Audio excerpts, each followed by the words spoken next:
নমস্কার, রায়বাড়ি রান্না চ্যানেলে সকলকে স্বাগত। আজকে recipe potato rice, quick lunch box recipe আজকে বানাবো। দেখুন, এখানে আমি আলু নিয়েছি, একটা বড় আলুকে এভাবে ছোট ছোট করে টুকরো করে নিয়েছি। আর এক বাটি ভাত আগে থেকেই করে, ধরুন ঘন্টা দুই আগে আমি ভাতটা করেছি, একদম মাড় ঝরিয়ে গড়গড়ে করে নিয়েছি। দেখুন, এর সাথে একটা মিডিয়াম পেঁয়াজ কেটে নিয়েছি, 8 কলা রসুন আছে আমার, 8 কোয়া রসুন ছোট ছোট করে কেটে নিয়েছি, আর একটা কাঁচা লঙ্কা নিয়েছি। চলুন এবারে গ্যাসে যাই, রান্নাটা শুরু করি। আমি দেখিয়ে দেখিয়ে রান্নাটা করছি।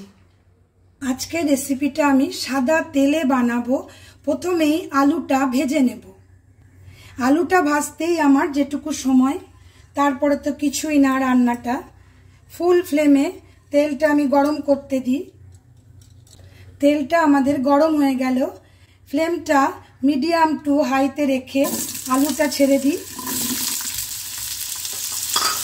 হলুদ দিয়ে দিই, একটু লঙ্কা গুঁড়ো দিয়ে দিলাম, যাতে আলুটা আমাদের বেশ লালচে লালচে হবে ভাজার পরে। নুন দিয়ে দিচ্ছি, অল্প করেই দিচ্ছি নুনটা, যাতে করে আলুর মধ্যে নুনটা আমাদের ঢুকে যায়। ভালো করে নেড়ে দিই।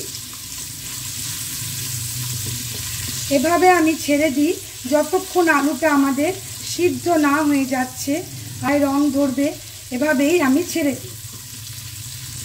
ফ্লেমটা মিডিয়াম টু হাইতে রেখে দিই, মাঝে মাঝে নেড়ে দেব। দেখুন, আলুটা আমাদের দেখতে এরকম হলো, আর সেদ্ধও কিন্তু হয়ে গেছে। এবারে এভাবেই ফ্রাই প্যানটা ছেড়ে দিই, একটা অন্য কড়াইতে রেসিপিটা বসাই। এবারে আমরা কড়াই বসিয়ে আবার সাদা তেল দিয়ে দিচ্ছি।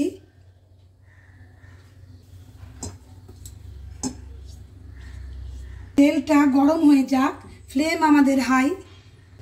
সাদা জিরে ছোট চামচের হাফ চামচ দিচ্ছি। গরম মশলা দিচ্ছি, একটা দেখুন দারচিনি এভাবে দিয়ে দিলাম, আর দুটো তিনটে লবঙ্গ আর দুটো ছোট এলাচ দিয়ে দিলাম। গরম মশলাটা এভাবে তেলের ওপরে দিয়ে দেবেন, তাহলে আমাদের খুব ভালো স্মেল আসবে ভাতটার থেকে। গরম মশলা জিরে দুটোই আমাদের পুড়ে গেছে ফোড়নটা। এবারে আমি রসুনটা কাঁচা লঙ্কাটা দিয়ে দিলাম, ভালো করে নেড়ে দিই।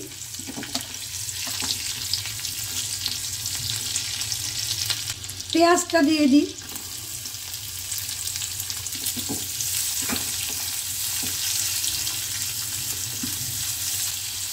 পেঁয়াজের ওপরে নুন দিয়ে দিচ্ছি, ভাতের আন্দাজে নুনটা দেবেন নিজেরা স্বাদ মতো। হলুদ সামান্য দিচ্ছি, কারণ আলুতে আমাদের দেওয়া আছে। লঙ্কা গুঁড়ো খুব সামান্যই দিচ্ছি। ভালো করে নেড়ে দিই, ফ্লেম আমাদের হাই। পেঁয়াজটা আমাদের একটু নরম হয়ে যাক, ফুল ফ্লেমে একটু ছেড়ে দিচ্ছি। ফ্লেমটা এবারে লো করে দিই। দেখুন, পেঁয়াজটা আমাদের একদম নরম হয়ে গেছে। এবারে আমরা ভাজা আলুটা ছেড়ে দিচ্ছি।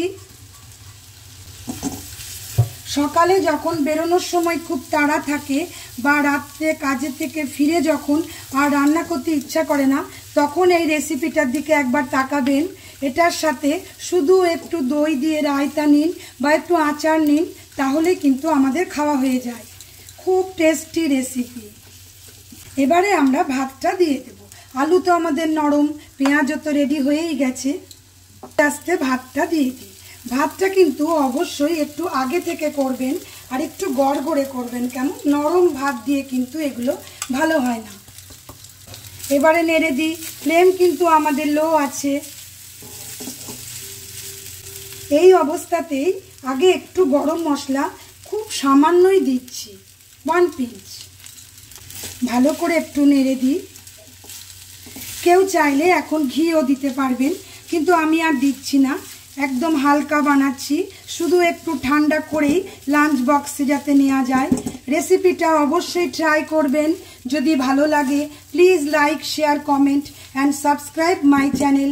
সাবস্ক্রাইব করে পাশে থাকা বেল আইকন অবশ্যই প্রেস করবেন নতুন নতুন রান্নার নোটিফিকেশনের জন্য।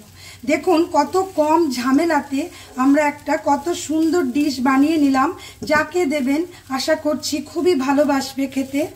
ওপর থেকে এবারে একটু ধনে পাতা দিয়ে দিই। যদি না থাকে ধনে পাতা কোনো অসুবিধা নেই, থাকলে কিন্তু দেখতে খুব ভালো লাগবে, বাচ্চারা খুব ভালোবাসবে টিফিন বক্স খুলে যখন এরম একটা লুক আসবে। হলুদের ওপরে সবুজ, দেখুন দেখতে কত ভালো হচ্ছে আমাদের।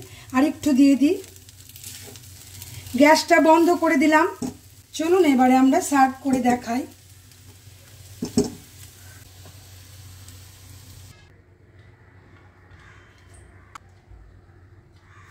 অবশ্যই একদিন ট্রাই করুন। সাথে একটু আচার বা রায়তা। সকলে ভালো থাকুন, সুস্থ থাকুন। আবার নতুন রেসিপির সাথে দেখা হবে। ধন্যবাদ।